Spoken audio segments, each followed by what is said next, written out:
Doctor ইউনুসের একটি phone call, 1 মিনিটের সিদ্ধান্ত। সিঙ্গাপুরের বিলাসবহুল নিরাপদ গোছানো জীবন পেছনে ফেলে দেশের জন্য কাজ করতে আসা কে এই আশিক চৌধুরী?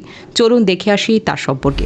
বিডিআর নির্বাহী চেয়ারম্যান হিসেবে দায়িত্ব পালন করছেন আশিক চৌধুরী। কর্মদক্ষতা, উপস্থাপনা শৈলী ও যোগ্যতার প্রমাণ দিয়ে যিনি ইতোমধ্যে মানুষের মন জয় করেছেন।